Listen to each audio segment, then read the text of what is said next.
بالله من الشيطان الرجيم خذ العفو وأمر بالعرف وأعرض عن الجاهلين صدق الله العلي العظيم. سلام اس پر کہ اسرار محبت جس نے سمجھائے،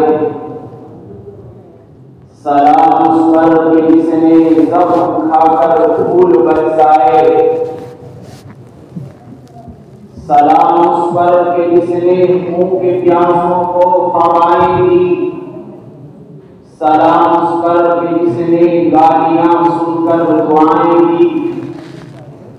سلام اس پر کہ جس کا ذکر ہے سارے صحائف میں، سلام اس پر ہوا مجروح جو بار بار فائد میں، سلام اس پر جو سچائی کی خاطر بھوک اٹھاتا تھا، سلام اس پر جو بھوکا رہ کے اوروں کو کھلاتا تھا۔ معزز سامعین، چمنستان عالم میں رحمت الہی کے بارہا جھونکے چلے ہیں، انسانیت کی کھیتی پر ابر کرم کی گھٹائیں بارہا برسی ہیں، مگر دنیا آدمیت پر انعامات الہی کا جو آفتاب عالم تھا، محمد رسول اللہ صلی اللہ علیہ وسلم کی شکل میں چمکا، وہ اپنی مثال آپ تھا، ایسا آپ تھا کہ جس کی روشنی سے کائنات کا ذرہ ذرہ چمک اٹھا، اس کا اجالا دوست و دشمن سب کے گھر پہنچا، اور ایک ایسا بہان عام تھا جس نے ہر ایک کی زمین کو سینچا، جود و سخا کا وہ ایک ایسا شجر سایہ دار تھا جس میں اپنے اور بیگانے سب راحت محفوظ کرتے تھے۔ عیسیٰ اور قربانی کا ایسا بے مثال نمونہ جو قریب و بعید ہر ایک کے لیے پیغام حیات تھا۔ محترم حضرات، انسانوں کی ہدایت کی خاطر اس کرۂ ارضی پر ہزاروں انبیاء و مرسلین تشریف لائے، ہر ایک نے اپنی قوم کو ایمان و یقین کا درس دیا، مگر جب قوم کی جہالت نے سنگدلی کا مظاہرہ کرتے ہوئے ظلم و ستم کے پہاڑ توڑے اور پانی سر سے اونچا ہو گیا، تو انہوں نے دربار خداوندی میں فریاد کی اور پوری قوم غضب الہی کا شکار ہو گئی۔ مگر قرآن چاہیے محمد صلی اللہ علیہ وسلم پر کہ جنہوں نے کبھی بھی اپنے دشمنوں کے خلاف بددعا نہیں بنوائی، چاہے وہ طائف کے سرکش و اوباش ہوں، سراقہ بن جوشم کی غلغلانہ کاوش ہو، ابو سفیان کی معاندانہ کارروائیاں ہوں، ہند جنرخوار کی خراسانیاں ہوں، یہود میں بہبود کی حسینہ روش ہو، منافقین نامسعود کا منافقانہ کردار ہو، اور صلی اللہ علیہ وسلم ہر ایک کے ظلم و جور کا جواب بس ایک ہی جملے میں دیا کرتے تھے، اللہم اہد قومی فإنہم لا یعلمون۔ معزز سامعین، دنیا میں بڑے بڑے فاتحین اور سپہ سالاران قوم کو فتح کا جشن مناتے ہوئے دیکھا کہ انہوں نے مخلوق قوم کی ہیند سے ہیند بجا دی، ان کی عزت و آبرو کو پامال کر دیا، ان کے گرد خونوں سے اپنی آتش انتقام کو سرد کیا، جس کا نقشہ قرآن کریم میں یوں کھینچا ہے، ان الملوک اذا دخلوا قرية افسدوها وجعلوا اعزة اهلها اذلة۔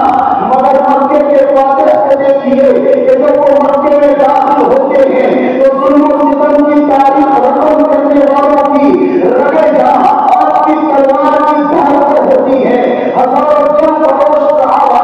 آپ کے ساتھ ہیں، ایک ادنا اشارے پر سرزمین مکہ لڑزار ہو سکتی ہے، مگر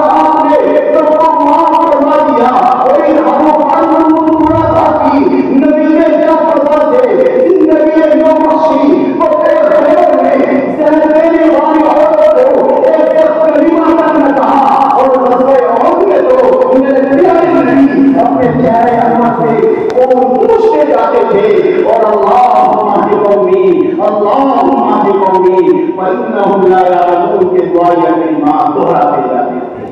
ارے وہ دنیا والوں، کیا تاریخ انسانیت میں ایسی کوئی مثال مل سکتی ہے؟ سچ کہا ہے مولانا علی نے، آئے دنیا میں بہت خاص مقرر بن کر، مگر آیا نہ کوئی رحمت عالم بن کر۔ میرے پیاروں، تاریخ کے پڑھنے والوں نے پڑھا ہوگا کہ جب تاجدار مدینہ،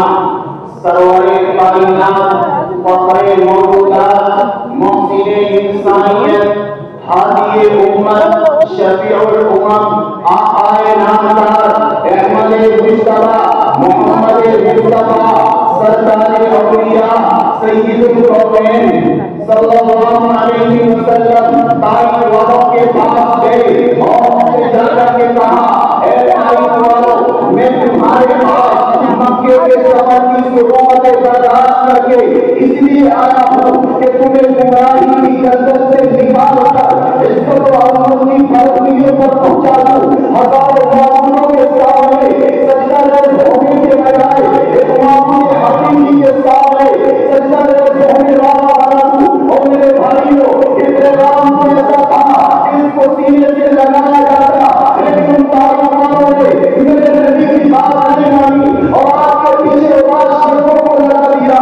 آپ کے جس میں پتھروں کی بارش کرتے تھے، میرے نبی کا جس میں لہو لہان ہو گیا۔ ان منظر دیکھ کر آنکھوں سما شجر و حجر فرشتے چیخ اٹھتے ہیں اور فرمان و حکم بھی ہے، عرض کرتے ہیں، اے رب العالمین، محبوب کبریا کی حالت ہم سے برداشت نہیں ہوتی۔ آخرکار اللہ تعالیٰ فرشتوں کو حکم دیتے ہیں کہ جاؤ جتنا ممکن ہو میرے محبوب کی تسلی کر دو۔ فرشتے حاضر ہوتے ہیں اور عرض کرتے ہیں، اے نبی، حکم دے دیجیے کہ ان بدبختوں پر ایسی آندھی چلا دیں کہ ان کی نظریں اٹھا دیں۔ لیکن میرے بھائیوں، میرے اور آپ کے نبی نے فرشتوں کی بات سن کر کے جو جواب دیا، ذرا سماعت فرمائیں۔ میرے نبی نے کہا کہ میں اس جہاں میں رحمت بن کر کے آیا ہوں، زحمت بن کر کے نہیں آیا۔ میں کیوں ان کے حق میں پہلے الہی کی دعا مانگوں؟ میں کیوں ان کے حق میں پہلے الہی کی دعا مانگوں؟ نشر ہے، یہ خبر ہے، کیوں تباہی کی دعا مانگوں؟ تو میرے عزیزوں، جب اللہ کا حسان اتنی اچھی چیز ہے کہ نفرت کو محبت میں بدل دیتی ہے، تو آج مبارک محفل اور مجلس کے اندر ہم سب بیٹھ کر کے اس بات کو اپنے دل کے اندر ٹھان لیتے ہیں اور آپ سے مسلم کرتے ہیں کہ انشاءاللہ ہم اللہ کے حسنات کو اپنائیں گے۔ اللہ تعالیٰ ہم سب کو اللہ کے حسنات پر عمل پیرا ہونے کی توفیق عطا فرمائے۔ وما علینا الا البلاغ۔